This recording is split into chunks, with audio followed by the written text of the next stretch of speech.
ओम गणपत्याय नमः। ओम श्री गणेशाय नमः। ओम श्री दुर्गा देव्ये नमः।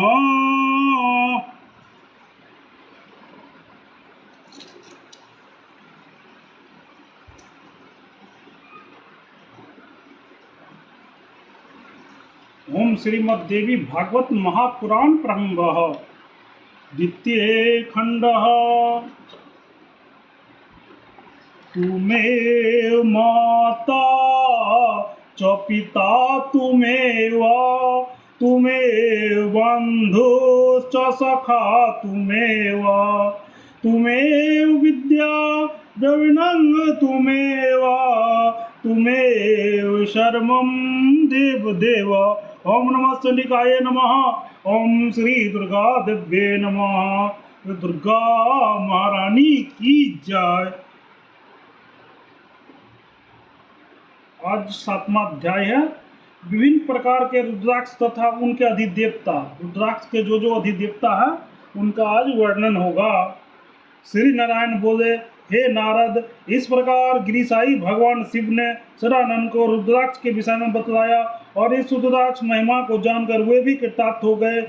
इस प्रकार के महात्मा वाले रुद्राक्ष के विषय में मैंने आपसे वर्णन कर दिया। आप सदाचार प्रसंग में रुद्राक्ष संबंधी अन्य बातें एकाग्रचित्त होकर सुनिए। जिस प्रकार मैंने अत्यंत पुण्य प्रदान करने वाली रुद्राक्ष महिमा का वर्णन किया है, उसी प्रकार मैं रुद्राक्ष का लक्षण तथा मंत्र विन्यास का वर्णन आपसे करूंगा। रुद्राक्ष के दर्शन से 1,00,000 गुना तथा स्पर्श से करोड़ गुना पुण्य होता है। रुद्राक्ष धारण कर लेने पर मनुष्य उसका करोड़ गुना पुण्य प्राप्त करता है। रुद्राक्ष धारण करने की अपेक्षा उससे द्वारा जब से मनुष्य 100,00,000 करोड़ गुना और 1,000,000 करोड़ गुना पुण्य प्राप्त करता है। भद्राक्ष धारण करने की अपेक्षा रुद्राक्ष धारण करने का महान फल होता है। जो रुद्राक्ष आंवले के फल के परिणाम का होता है वो श्रेष्ठ माना जाता है। विद्वानों ने बेर के फल के परिणाम रुद्राक्ष को मध्यम तथा चने के परिणाम तुल्य रुद्राक्ष को अधम कहा गया है। यह एक सिद्धांत था जिसका वर्णन मैंने आपसे किया है। शिव जी की आज्ञा से पृथ्वी तल पर ब्राह्मण, क्षत्रिय, वैश्य तथा शूद्र भेदानुसार उन जातियों वाले रुद्राक्ष के श्रेष्ठ वृक्ष उत्पन्न हुए। श्वेत रुद्राक्षों को ब्राह्मण, रक्त वर्ण के रुद्राक्ष को क्षत्रिय तथा पीले वर्ण के रुद्राक्ष को वैश्य जानना चाहिए।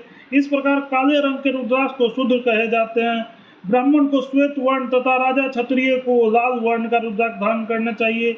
इसी तरह वैश्य को पीले वर्ण तथा शूद्र को काले वर्ण का रुद्राक्ष धारण करना चाहिए। समरूप, चिकने, दृढ़ तथा स्पष्ट रूप से कंटक कांटों की रेखाओं से युद्ध रुद्राक्ष श्रेष्ठ होता है, किंतु कीड़ों द्वारा खाए गए टूटे हुए फूटे हुए कांटों की रेखाओं से रहित वर्ण युक्त तथा परत से आवृत इन 6 तरह के रुद्राक्ष को नहीं धारण करना चाहिए। जिस रुद्राक्ष में स्वयं ही छिद्र बना हो वो उत्तम रुद्राक्ष होता है। जिसमें मनुष्य के द्वारा प्रयत्न से छिद्र किया जाता है वो मध्यम रुद्राक्ष होता है। सब ओर से समान, चिकने, मजबूत और गोल रुद्राक्ष को रेशम के डोर में पिरोकर धारण करना चाहिए।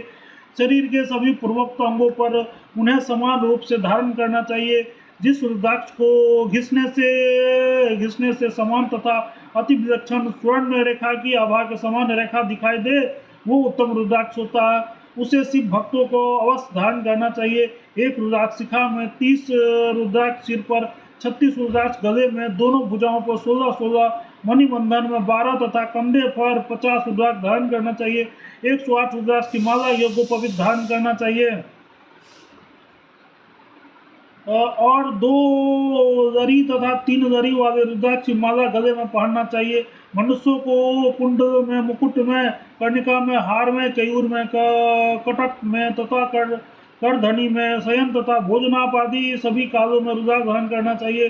300 रुद्राक्ष को धारण करना अधम तथा 500 रुद्राक्ष को धारण करना मध्यम कहा जाता है और 1000 रुद्राक्ष को धारण करना उत्तम कहा गया। इस प्रकार उत्तम, मध्यम तथा अधम भेद से रुद्राक्ष धारण करना चाहिए। 50 रुद्राक्ष की माला बनाकर ईशान मंत्र से सिर पर, तत्पुरुष मंत्र से कान में, अघोर मंत्र से ललाट पर तथा हृदय और अघोर बीज मंत्र से दोनों हाथों पर और वामदेव मंत्र से उदर पर धारण करना चाहिए। इस प्रकार ईशान आदि 5 ब्रह्म मंत्र तथा 6 शरंग मंत्र से रुद्राक्ष धारण करना चाहिए। मूल मंत्र का उच्चारण करके गूंथे गए सभी रुद्राक्ष को धारण करना चाहिए। एक मुखी रुद्राक्ष परम तत्व का प्रकाशक है, अतः इस परम तत्वमय एक मुखी रुद्राक्ष धारण से उस ब्रह्म का साक्षात्कार हो जाता है। हे मुनि श्रेष्ठ, दो मुख वाला रुद्राक्ष अर्धनारीश्वर होता है। इसे धारण करने से वो व्यक्ति भगवान अर्धनारीश्वर पर सदा प्रसन्न रहते हैं। तीन मुखी रुद्राक्ष साक्षात अग्नि स्वरूप है। यह स्त्री हत्या के पापों को क्षण भर में भस्म कर देता है। यह तीन मुखी रुद्राक्ष अग्नित्रय ग्रहप्रत्र आवाहनीय दक्षिणाग्नि के सभी स्वरूप वाला। उसे धारण करने से व्यक्ति अग्नि देवता सदा प्रसन्न रहते हैं। चतुर्मुखी रुद्राक्ष ब्रह्म स्वरूप है। उसे धारण करने से महान वैभव, अत्यंत उत्तम आरोग्य तथा विशुद्ध ज्ञान संपदा की प्राप्ति होती है। मनुष्यों को आत्मशुद्धि के लिए इसे धारण करना चाहिए। पंचमुखी रुद्राक्ष साक्षात पंच ब्रह्म स्वरूप है। उसे धारण से ही परमेश्वर शिव उस व्यक्ति पर प्रसन्न हो जाते हैं। छह मुखी रुद्राक्ष अधिदेवता कार्तिकेय हैं और कुछ मनीषीगण विनायक गणेश जी भी रुद्राक्ष के देवताओं में बताते हैं। सात मुखी रुद्राक्ष की अधिदेवती सात मातृकाएं हैं। इसे अधिदेवता सूर्य तथा सरस्वती भी है। इसे धारण करने से विपुल संपदा, उत्तम आरोग्य और महान ज्ञान राशि की प्राप्ति होती है। पवित्र होकर ही मनुष्यों को इसे धारण करना चाहिए। आठ मुखी रुद्राक्ष अधिदेवता अष्ट मातृकाएं है।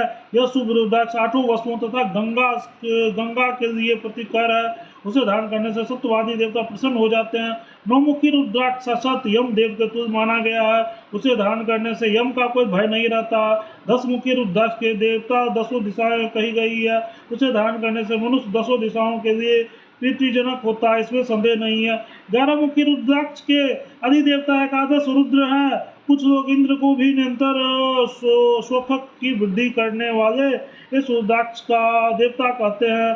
12 मुखी रुद्राक्ष महाविष्णु का स्वरूप है। इससे अधिदेवता 12 सूर्य है। ये देवगण उसे धारण करने वाले सदा भरण पोषण करते हैं। 13 मुख वाला रुद्राक्ष समस्त मनोरथ को पूर्ण करने वाले, सिद्धियां प्रदान करने वाला तथा कल्याण करने वाला। उसे धारण करने मात्र से कामदेव प्रसन्न हो जाता है। 14 मुख वाला रुद्राक्ष भगवान शंकर के नेत्र से उत्पन्न हुआ है। यह सभी प्रकार के व्याधियों को नष्ट करने वाला तथा सर्वविध आयोग प्रदान करने वाला है। रुद्राक्ष धारण करने वाले को मध्य मांस, लहसुन, प्याज, सहजन, लिसोड़ा तथा विडवार आहार में त्याग कर देना चाहिए। ग्रहण के समय सूर्य से विषुवत रेखा संक्रमण काल में, उत्तरायण तथा दक्षिणायन के संक्रांति काल में, अमावस्या तथा पूर्णिमा के समय तथा पुण्य दिवसों में रुद्राक्ष धारण करने से मनुष्य शीघ्र समस्त पापों से मुक्त हो जाता है। इति श्रीमद् भागवत महापुराण संहितायां दशम स्कंदे रुद्राक्ष महात्म्य वर्णन नामो सप्तमोऽध्यायः। तत्सत्। प्रेम से बोलो जगत जननी जगदम्बा माता की जय। जय दुर्गा महारानी। हर हर महादेव।